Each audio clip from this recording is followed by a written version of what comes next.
Tratamiento de la anemia meloblástica, cobalamina, doctor, no, cobalamina. Lepavionta, pues, cobalamina, el tiamín, ¿no?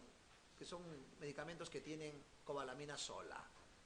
También está este medicamento, el Bedoyecta, nombres comerciales estoy diciendo, ¿eh?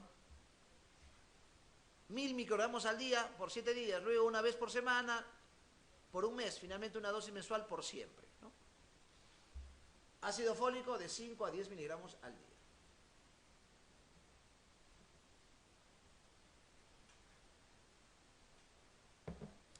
Y entramos a otro rubro que son las anemias hemolíticas. Cuando hablamos de anemias hemolíticas, hablamos de anemias hemolíticas CUMS positivo, CUMS negativo, autoinmunes, asociados al linfoma, asociados a crioaglutininas, anticuerpos fríos, anticuerpos calientes, una serie de factores que hacen anemia hemolítica. Pero anemias hemolíticas también son intracorpusculares, extracorpusculares, en su contexto. Las anemias hemolíticas también pueden ser por noxas, sobre todo infecciosas, mordedura de víbora, la verdadera por si acaso, ofidismo, mordedura de araña, loxocelismo, ¿no? Malaria, dengue, fiebre amarilla, leptospira, producen anemias hemolíticas. Entonces, cuando hablamos de anemia hemolítica, hablamos de un contexto infeccioso también.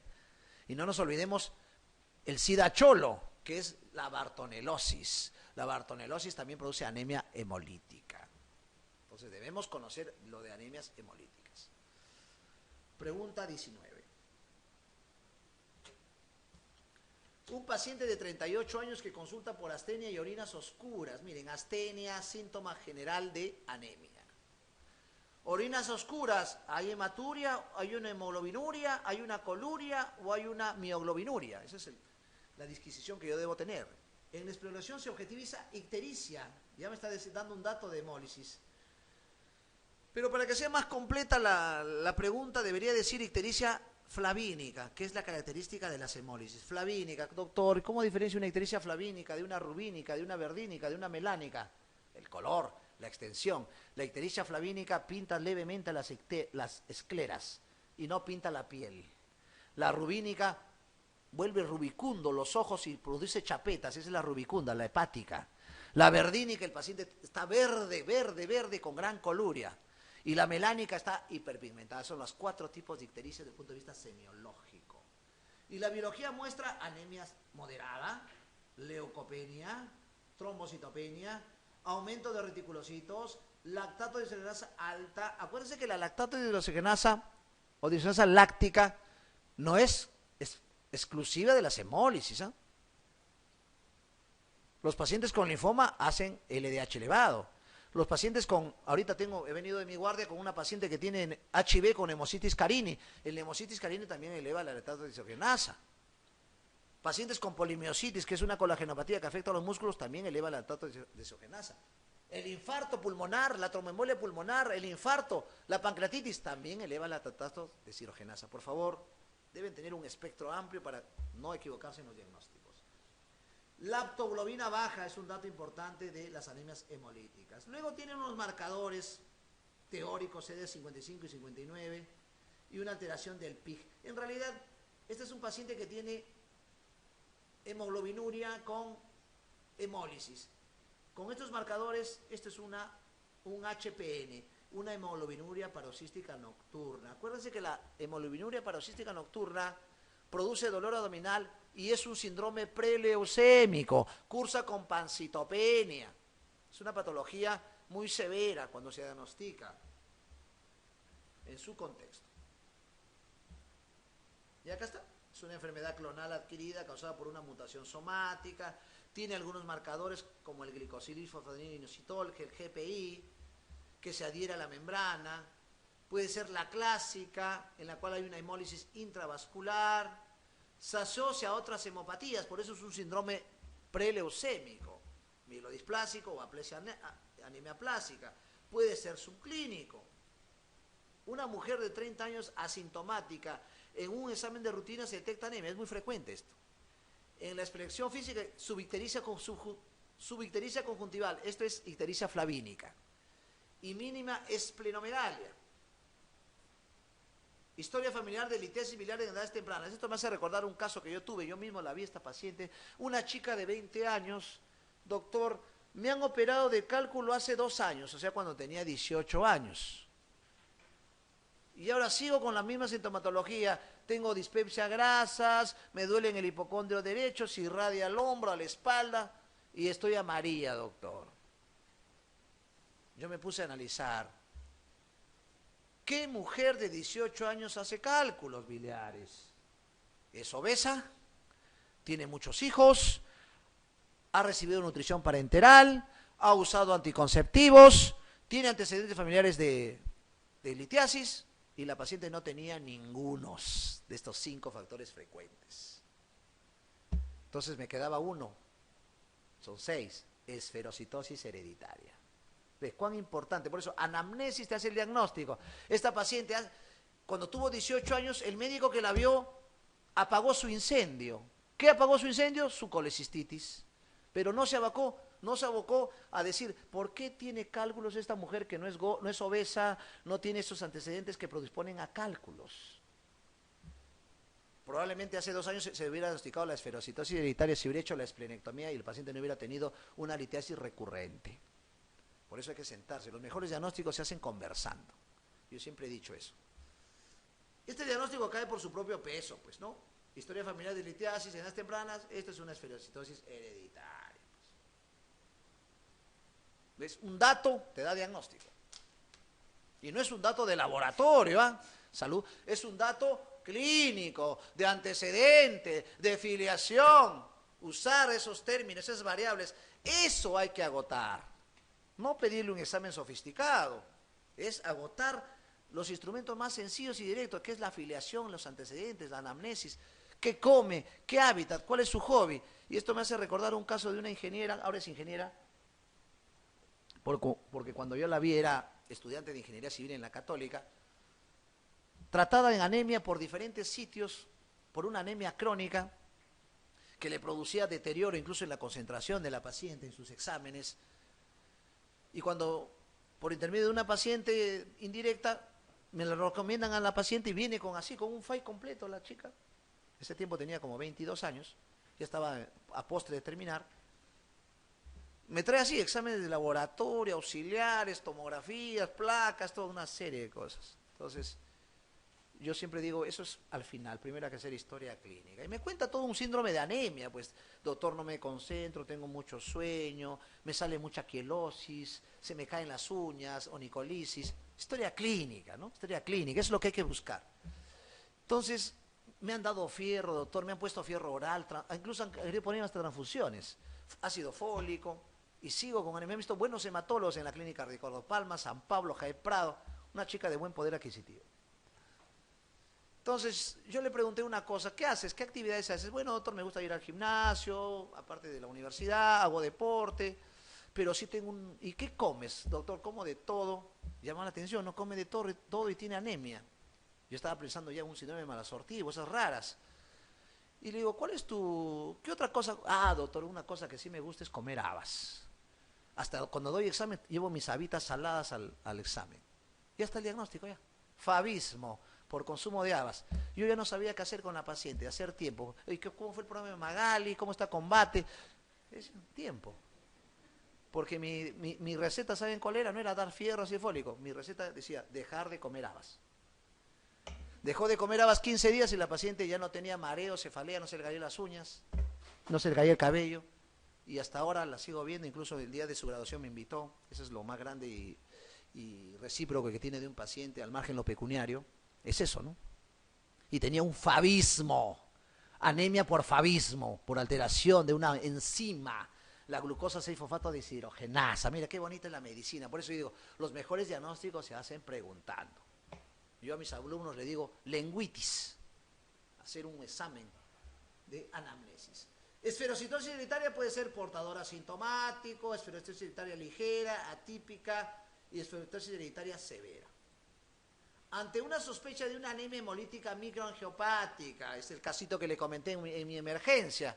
Esa es la ventaja de mi hospital. En mi hospital vemos desde caballos y cebras. Vemos de las patologías más comunes hasta las más raras. Por eso que la visión que tenemos en mi hospital es una visión amplia, como ustedes lo están evidenciando.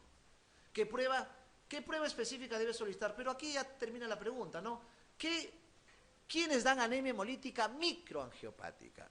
Y una de las que dan anemia hemolítica microangiopática es la PTT, la púrpura trombocitopénica trombótica, la enfermedad de Moscovich. El síndrome urémico hemolítico, la preeclampsia, dan síndrome de anemia hemolítica microangiopática. Doctor, ¿cómo se caracteriza eso? Por anemia hemolítica con esquistocitos. Esas células en espolón, en el frotis, eso es la característica de la microangiopática. Entonces, ¿cómo veo los esquistocitos?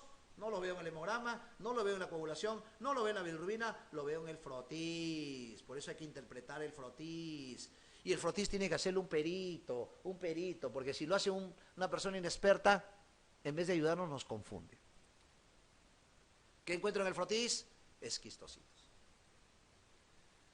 Y acá hay un pequeño algoritmo, le digo pequeño, anemia hemolítica, destrucción de glóbulos rojos, de origen congénito. Esta es la anemia congénita, hemolítica congénita. Acá están las membranopatías, las enzimopatías, las hemoglobinopatías. Y acá están las adquiridas, las inmunes con CUMS positivos y las no inmunes con CUMS negativo. Y acá están las infecciosas, acá están las hiperesplénicas, valvulares, una serie de anemias en el contexto.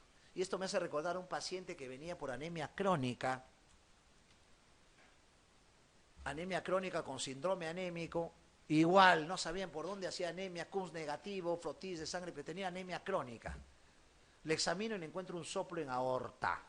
Las patologías aórticas producen anemias, lo que le llaman anemias traumáticas. ¿Por qué, doctora? Ahí viene mi disyuntiva. Ah, muy sencillo, pues. El mayor hiperflujo de sangre en la circulación mayor es a nivel aórtico. Entonces, si yo tengo una válvula dañada, el hematía al pasar por una turbulencia se rompe. Por eso se llama eso anemia mecánica o anemia traumática. Y esos se comportan como hemólisis. Entonces, valvulares. Por eso cuando ponen acá valvulares, acuérdense de la aorta. La aorta también hace un fenómeno muy sui generis, con una fisiopatología no muy clara, que se llama la angiodisplasia. Pacientes con enfermedad aórtica hacen angiodisplasias digestivas, gástricas, intestinales y colónicas, o sea, microsangrados. Por eso los pacientes aórticos le llaman los cardíacos blancos, porque siempre cursan con anemia. Bien, creo que ha estado zanjado, creo que desde ahora en adelante ya tienen ustedes una visión distinta de lo que es la anemia, con su iceberg y con su fondo. Ahora pasamos al rubro contrario, que son las poliglobulias. Y cuando hablo de poliglobulias, hablo de las policitemias. Y cuando hablo de policitemias, hablo de la policitemia fisiológica que la vemos todos los días aquí, que llegan de provincia los pacientes. Hablo de las policitemias vera, que está dentro del contexto de los síndromes mieloproliferativos. Acuérdense que los síndromes mieloproliferativos son 4.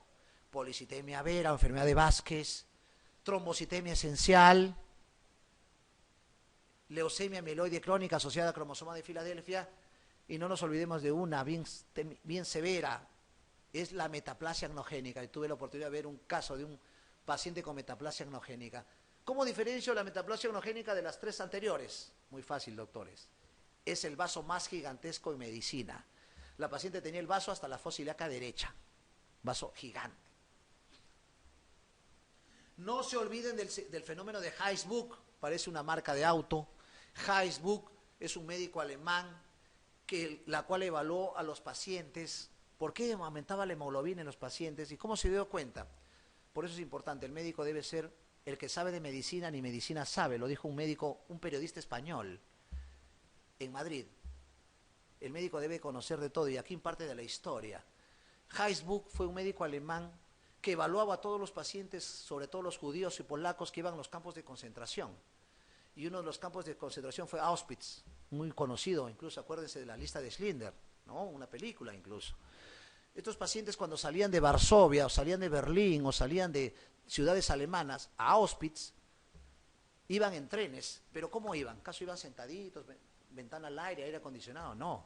Los pacientes iban como animales, los metían en los vagones, ni siquiera con asiento, parados, y ya sabían que iban a ir a morir ahí.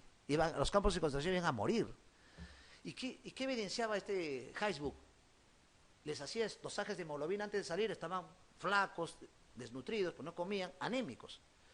Y cuando los evaluaba llegando a Auschwitz, policitémicos. ¿Qué pasó? ¿Qué pasó de un momento a otro? Eso lo llamó Facebook. El estrés, la catecolamina puede aumentar, falsear el valor del hematí y producir este fenómeno de Facebook que siempre hay que descartar cuando planteó poliglobulias. Vamos a la pregunta 22. En un hemograma rutinario de un paciente no fumador de 65 años, miren, no fumador, se obtienen los siguientes parámetros: concentración de hemoglobina 19, para decir policitemia vera más de 18, valor de hematocrito 55, la masa eritrocitaria medida por dilución de matiz marcados con cromo 51 y niveles de proteína sérica están elevados. Miren este dato importante para diferenciar. Miren, los niveles de eritropoyetina están elevados. Ya de cajón descarta policitemia vera, porque la policitemia vera cursa con eritropoyetina baja. Doctor, la policitemia espuria, Heinsberg. No, este no es un Heinsberg. El Heinsberg cursa con un fenómeno antecedente de estrés, por ejemplo, un shock traumático, un estrés postraumático posguerra, esas personas que vienen de Irak o de las zonas de conflicto.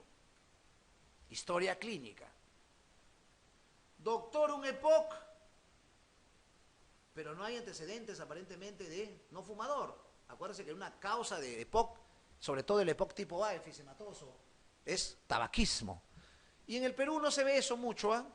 En el Perú la causa de EPOC es inhalación de humo de leña. Por eso cuando viene un paciente con broncoespasmo, roncantes, tórax ancho, pletórico, eritremia palmar, flapping, eso es un EPOC, pues un EPOC. Acuérdense que el famoso soplador rosado, rojo, rubicundo, cianótico es el soplador rosado. Y el soplador azul es el cianótico, lánguido, ese es el enfisematoso. El rosado es el bronquítico, ¿no? En su contexto. ¿Será un EPOC? Poco probable por el antecedente que no es fumador. ¿Será una vera? No. ¿Espuria? No. ¿Será una carboximoglobinemia? No me dicen los datos la carboximoglobinemia. Este es un fenómeno de cáncer renal. Este es un hipernefroma que les dije al comienzo. Hay dos patologías que dan insuficiencia renal crónica y cursan con policitemia. El hipernefroma, conocido como el tumor del internista. No es porque esté yo acá sentado. El tumor del internista le dicen porque da de todo. Da policitemia, da trombosis, da artralgias, da hipercalcemia, da retinitis, da alopecia, da dermatitis, da toda la medicina, doctores. Por eso le dicen el tumor del internista al tumor del hipernefroma carcinoma renal. Doctor, ¿cómo hago el diagnóstico? Hay una triada clásica que no deben olvidar si ha venido en examen. Cuando tengan hematuria, cuando tengan palpación del riñón, maniobra de Gullón positivo, y cuando tengan hipertensión arterial, cuando tengan esa triada y tengan un paciente más de 60 años, planteen hipernefroma.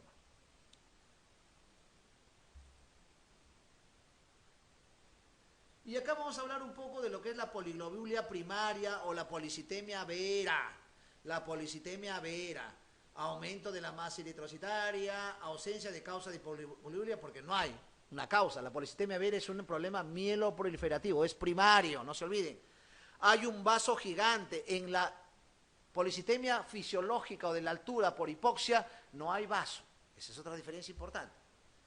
Marcador de clonalidad, hay trombocitosis, miran, 4 millones, gran trombocitemia, leucocitosis, gran leucocitosis, ecografía y el EPO disminuido. ¿El EPO qué es? La eritropoyetina. ¿Cómo diferencia una vera de una secundaria? Ya creo que cae por su propio peso esta diapositiva, ¿no? Esplenomegalia presente, la otra ausente, leucocitosis presente, ausente, fosfatasa alcalina aumentado y acá está normal. El EPO disminuido y aumentado. Este creo que es el valor más importante, la eritropoyetina. Pregunta de examen.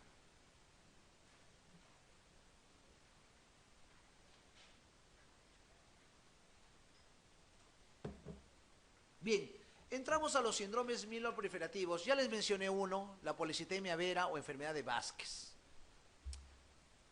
Y miren, este es un caso de mi paciente, de un paciente mío, que viene con esta historia. Miren, por eso yo, esto le llamo el signo del ornitorrinco. Doctor, ¿qué es el signo del ornitorrinco? Esta va a estar publicado en mi libro. No se preocupe, para usted va a estar gratis. Y firmado todavía. El signo del ornitorrinco es un... acuérdense que el ornitorrinco, acuérdense de ese aforismo, el que sabe de medicina ni medicina sabe. El ornitorrinco es un animal parecido a un pato que vive en Australia. Es mamífero. Pero es un ave, parece un ave, pero es mamífero. Si ustedes, creo que ninguno, bueno, no he tenido la oportunidad de viajar a Australia, Canberra, Sydney. Hubo el Congreso de Medicina el año 2000 en Sydney, no tuve la oportunidad de viajar ahí. Pero bueno, ya habrá la oportunidad. Entonces no he visto un ornitorrinco en vivo. Pero todos creo que en alguna oportunidad lo han visto en el diccionario, lo han visto en National Geographic, han visto un ornitorrinco. Entonces ustedes ven ese animal y nunca se olvidan, ¿no? Lo ven, no, ese es muy sui generis, su característica. Igual, por eso le llamo el signo del ornitorrinco. El signo del ornitorrinco es aquel signo que tú ves y no te olvidas. Por ejemplo, este paciente viene con esta lesión, miren esta lesión, una onicogrifosis marcada con cambio de coloración del ortejo, miren una lesión necrótica a nivel del dedo gordo y un eritema de toda la pierna, una eritromelalgia se llama esto, eritromelalgia. Pero también lo ven brilloso, está lustroso, está edematizado. Miren, cuánta elucubración se da viendo en una foto, ¿qué será viéndolo in situ? Pues? Por eso la clínica es in situ, ¿no? Y entonces, esta es una eritromelalgia. A base de eso yo planteo un eslabón en el paciente. Tiene eritromelalgia y hay que ver el contexto del todo.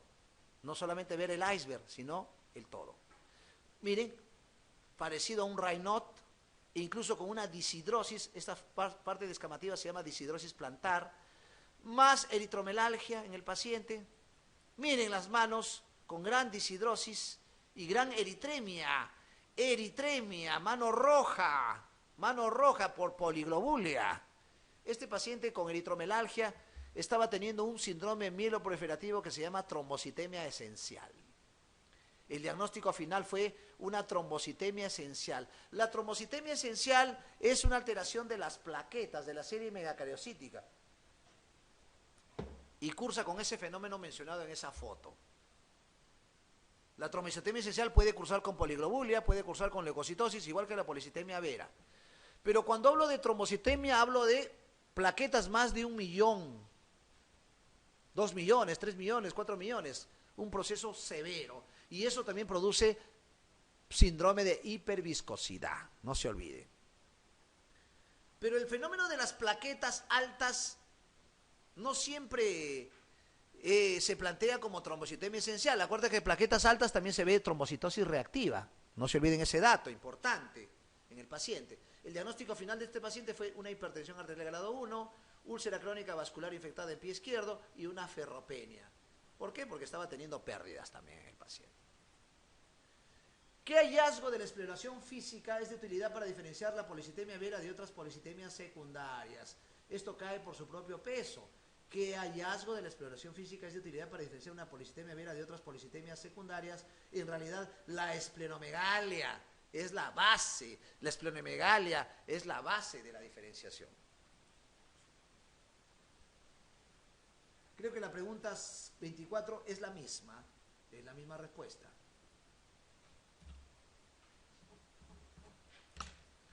Leucemia linfática crónica. Acuérdense que cuando entramos a evaluar leucemias, linfomas, hablamos de lo que le llaman el síndrome hepatolienal. ¿Qué es el síndrome hepatolienal? Un componente, doctor, vengo con baja de peso de 6 meses, se me afloja el estómago, estoy con palidez, hago fiebres en las noches. Acuérdense de esa famosa fiebre de Pell-Ebstein, la fiebre del linfoma, de Pell-Ebstein en dromedario, éctica, ¿no? Acuérdense, doctor, cuando como me duele, dolor abdominal, doctor, me han salido unas bolitas en el cuello. Y un dato importante que no me falla siempre en medicina es la sudoración nocturna, no de la espalda por si acaso, sudoración nocturna. La sudoración nocturna, puedan creer que a veces nos lleva a un eslabón de diagnóstico. Sudoración nocturna, SIDA. Sudoración nocturna, tuberculosis miliar. Sudoración nocturna, brucelosis. Sudoración nocturna, linfoma. Son las 4 patologías que hacen sudoración en las noches. O sea, si viene un paciente, doctor, sudo, mojo la pijama en la noche y mi esposa me quiere abandonar porque incluso libera un olor muy sui generis, hediondo, eso se llama bromidrismo. El bromidrismo es el olor hediondo de la sudoración. Incluso ya mi esposa me quiere abandonar, dice, ¿no? Problemas de divorcio. En los pacientes de diagnósticos de leucemia linfática crónica, a lo largo de su evolución presenta complicaciones como infecciones bacterianas y víricas, así como segundas neoplasias. ¿Qué otras complicaciones frecuentemente presentan? Este es un dato importante. Las leucemias linfáticas crónicas pueden presentar fenómenos autoinmunes. Por eso hay que hacer un diagnóstico muy importante en su contexto.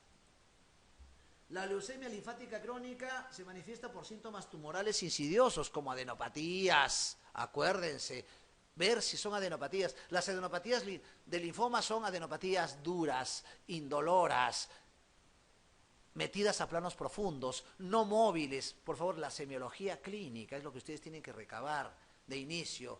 Y luego ya van a plantear biopsia. Y luego la biopsia dirá que es un linfoma. La hepatoesplenomegalia. Acuérdense que cuando encuentran hepatoesplenomegalia, examinan el hígado mediante la maniobra de Gauchard o Chaufar, o la maniobra de Glenard, o palpan el vaso mediante la maniobra de Piorri, o percutiendo el Traube. Dicen hepatoesplenomegalia, hipertensión portal, hepatoesplenomegalia, trombosis de la esplénica, hepatoesplenomegalia, cirrosis cardíaca, insuficiencia cardíaca, pericarditis, pero también los tumores dan hepatoesplenomegalia, linfomas, leucemias, macroglomeruloma de Waldenström. Los síndromes mononucleósicos dan hepatoesplenomegalia, citomegalovirus, Epstein-Barr, herpes, HIV, una serie de enfermedades. La histiocitosis maligna con hepatoesplenomegalia. En niños, las enfermedades infiltrativas como las mucopolisacaridosis también producen hepatoesplenomegalia, como el Boncher, el Pompe, o las lipidosis, las tesaromosis también producen hepatoesplenomegalia. Pero en un contexto de paciente que tiene adenopatías y tiene hepatoesplenomegalia, eso se llama síndrome hepatolienal, importante en los leucemias y linfomas. En el hemograma se puede observar linfocitosis, pero acuérdense que en linfocitosis también se observan infecciones virales. Por eso hay que interpretar el contexto del paciente. La insuficiencia medular es menos relevante que en la leucemia aguda. Muchas veces es asintomática. El paciente puede estar asintomático, puede ser fiebre. Me acuerdo un caso de una pacientita que tenía fiebre y dolor de cadera, coxalgia.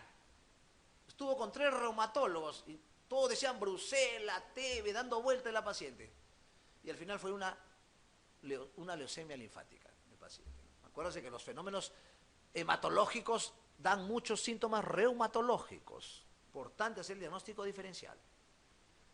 Hay criterios de diagnóstico para esto es el diagnóstico de Workshop internacional: linfocitosis absoluta, infiltración por linfocitos en médula ósea, clonalidad. Esto es un estudio más de cariotipo en lo que es leucemia linfática. Los pacientes con leucemia linfocítica crónica por linfocitos B tienen un aumento en la susceptibilidad de padecer infecciones. ¿Cuál es la causa principal? En realidad, esto es lo que se presenta. ¿Por qué un diabético hace infecciones? ¿Por qué un cirrótico hace infecciones? ¿Por qué un nefrótico hace infecciones? ¿Por qué un HIV hace infecciones? ¿Por qué un lupus hace infecciones? Porque hay alteración de la inmunidad humoral y celular. Y se altera por pérdida de inmunoglobulinas en su contexto. Eso es por qué hacen infecciones. Ahora ya saben eso. Inmunosupresión, muchos enfermos presentan en algún momento de su evolución un estado de inmunodeficiencia adquirida. Por eso, una de las causas de exitus letalis, que quiere decir muerte, en los pacientes oncológicos o hematológicos, es las infecciones. No se olvide. Puede ser pulmonar, geniturinario, puede ser virales, una serie de factores. Entramos a los síndromes mielodisplásicos, que tienen etiología desconocida. Puede ser factores genéticos como la anemia de Fanconi. Me acuerdo mi primera rotación cuando hice pediatría como alumno. mi profesor en el hospital de niños me dice, Roberto, mírate esta pacientita, es una pacientita de 7 años que tiene anemia. Y cuando la veo, la pacientita, la veo con poco cabello, una palidez muy sui generis, una palidez media seria, o sea, media amarilla. Y le examino, le hago un examen y le encuentro un dedito pequeñito, sin dactilia. Esa es la característica de la anemia de Fanconi, ¿no? Retardo en el crecimiento, anemia sin dactilia, esa es la anemia de Fanconi o anemia congénita. El síndrome de Black-Bloom-Diamond, eso también es un tipo de anemia refractaria. Otros factores, radioterapia, agentes alquilantes, fármacos citotóxicos como el clorambucil, la ciclofosfamida, benceno, aquellas personas que trabajan en petroleras, que manejan químicos. Por eso la historia clínica, doctores, historia clínica para buscar noxas. Más frecuente en personas de edad avanzada, por favor, las mielodisplasias no lo planteen en gente más joven, más en edad avanzada. Cuando tengan una anemia o una pancitopenia en edad avanzada, planteen síndrome mielodisplásico. Pero la primera causa de pancitopenia o visitopenia en ancianos es megaloblástica. Ligero predominio de varones, usen todos sus instrumentos. Mutación del DNA con reparación defectuosa, hay una hematopoiesis clonal aberrante, hay una alteración de la diferenciación celular, hay una apoptosis intensa, acuérdense que es el suicidio celular, muerte celular, la hematopoiesis ineficaz. Posteriormente se transforma en leucémicas, o sea, se transforma el mielodisplásico en leucémicas.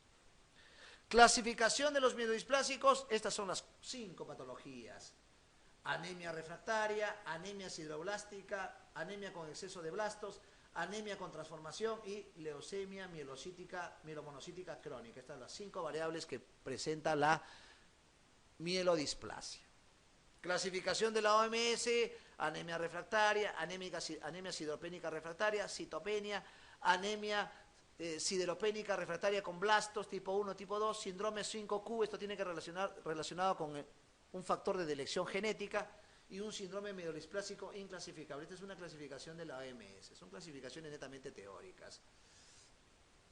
Y aquí hay unas características, diferenciación entre la clasificación de la escuela hematológica y de la OMS, ¿no? Con respecto a los blastos en la médula ósea, en el frotil de sangre periférica y los sideroblastos en anillo, ¿no? En su contexto. Mira, la monocitosis, cuando ven un paciente con gran cantidad de monocitos, planteen una leucemia mielomonocítica. Tuve la oportunidad de ver un caso de leucemia mielomonocítica y me agarré de esto. La paciente tenía muchas alergias, tenía un poquito de anemia y llamó la atención que tenía monocitosis. Y de ahí comencé a hacer el eslabón, comencé a agarrar el hilo de la madeja hasta llegar al asidero, al origen. Ese es hacer medicina, monocitosis. Cuadro clínico es aquel paciente cuando va a un médico y le encuentra anemia, le da fierro, le da folatos, el escopetazo, ¿no? Un cóctel hematológico, ¿no? Le da, a ver si sale, bueno, a ver, mejora con fierro, folato, ¿no? Y no mejora la paciente. Entonces, cuando no mejora con el tratamiento, hay que pensar en una anemia refractaria. Mucho más si le ponen transfusiones. Y el paciente propenso, doctora, me estoy con faringitis, ya 5 faringitis al año, he hecho una neumonía. ¿Qué está pasando? Hay algo más. Por eso hay que hacer historia clínica de antecedentes, por la leucopenia. Y ahora vengo porque he sangrado por la nariz, epístasis, pero ya hace varios meses, cuando me lavo los dientes, sangro, una gingivorragia por cepillado. Entonces quiere decir que hay un síndrome hemorragíparo, infecciones, adenomegalias, hepatomegalia, infiltrado cutáneo, hiperplasia gingival, hemosiderosis, asociación frecuente a neoplasia linfoides. Un cuadro clínico muy abigarrado, atiborrado. No esperen encontrar todo, así sería fácil los diagnósticos en medicina. Algunas veces no se encuentra todo lo que queramos. Pero hay un viejo adagio que me decía mi abuela, el que sabe lo que busca, encuentra. Anemia variable con exceso de hierro es una característica en los exámenes auxiliares. Por eso parte del tratamiento es darle desferoxamina. La desferoxamina es un quelante del hierro. Los reticulocitos pueden estar normales o bajos. Acuérdense que es un fenómeno central, por eso los reticulocitos están bajos, reticulopenia. Volumen corpuscular medio, normal o alto. Puede haber leucopenia, monocitosis, trombocitopenia. Mira, este es un dato importante. Puede haber tanto trombocitosis o puede haber trombocitopenia. Alteraciones morfológicas, hematíes. Miren, se comporta como una ferropénica. Anestesitosis y hipoquilicitosis es ferropénica. Se comporta como una microangiopática, la esquizocitosis. Se comporta como una megaloblástica o intoxicación por plomo, punteado basófilo. Eritroblastos circulantes, como una leucemia linfoblástica. Leucocitos, plaquetas, pueden ser plaquetas gigantes o pueden ser microplaquetas, o sea, puede haber macroplaquetas o microplaquetas. Por favor, todo eso interpreten cuando tengan datos de información. Acá está, miren, la decoloración de los hematíes, alteración de las formas, del tamaño. Exámenes auxiliares en la médula ósea, normo hipercelular, hiperplasia eritroide, hiperplasia meloide, aumento de blastos, sideroblastos en anillo. Esto es una característica de las mielodisplásicas, el sideroblasto en anillo, de las anemias, sobre todo sideropénicas refractarias. Diagnósticos diferenciales con anemia megaloblástica, con anemia por enfermedad crónica, citopenias inmunes y HIV. Hay que hacer un diagnóstico diferencial con esas patologías. Pronóstico no muy bueno, es un pronóstico muy sombrío, variable, 35% de estos desarrollan linfomas. Causa de muerte, infecciones a la cabeza. Creo que todas las oncopatías, infecciones es una de las causas de muerte más frecuentes. Hemorragias, enfermedades asociadas. Factores pronósticos, más blastos, más citogenética alterada, más citopenia.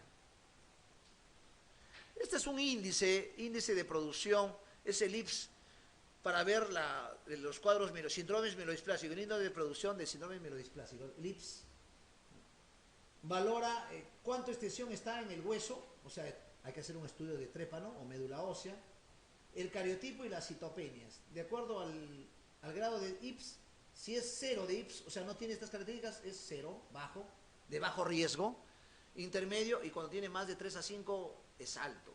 Pronóstico sirve para valorar la sobrevida del paciente. Si tiene un IPS alto, sobrevida 1 a 2 años. Tratamiento, no existe un tratamiento eficaz, en realidad no. Trasplante de médula ósea, pero si tiene un paciente menor de 60 años. Quimioterapia antileucémica, dar citostáticos como la citarabina, el melfalán, en realidad son paliativos. Factores de crecimiento, soporte, transfusiones con desferoxamina, acuérdense, porque hacen exceso de fierro. Transfundir plaquetas, tratar la infección con antibióticos. Otros análogos como la lenalidomide, acuérdense de la talidomide, en la década del 60 fue un terror para las gestantes, ¿no? En su contexto, porque daba embriopatías. Y la decitabina, ¿no? Son los dos últimos medicamentos que están dando buenos resultados en el paciente. Acá está un sideroblasto en anillo, algunos cambios más de la sideropenia, macro y microplaquetas. Miren este contexto, una deformación total de la parte neutrofílica. Miren este apilamiento, esto le llaman el fenómeno de Rulux también, miren en su contexto.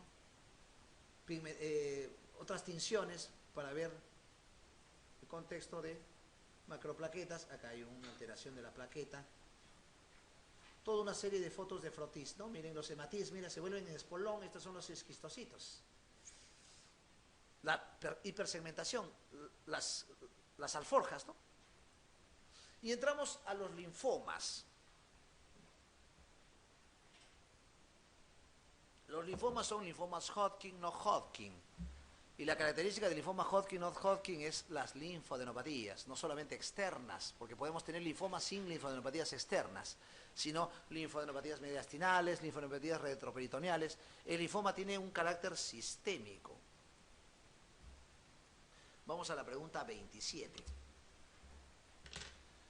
¿Cuál de las siguientes afirmaciones sobre la enfermedad de Hodgkin es cierta? El prurito forma parte de los síntomas de linfoma. En realidad es un síntoma importante, pero en el contexto de síntomas de linfocitos B no. En un paciente con afectación pulmonar sin ganglios mediastínicos ciliares en estadio 3. Estadio 3 ya sería un estadio, la afectación pulmonar con ganglios sería un estadio más avanzado. La forma histológica más frecuente en nuestro medio es la celular mixta, en realidad es más de tipo B. La médula ósea está infiltrada en el momento del diagnóstico en la mayoría de los pacientes, en un contexto. Puede estar infiltrada, pero algunas veces puede hacer una linfadenopatía sin hacer un componente mieloptísico, eso se llama mieloptisis. La variedad de depresión linfocítica es la de peor pronóstico, es un contexto importante, esta es la verdadera, ¿no? El contexto. la depresión linfocítica.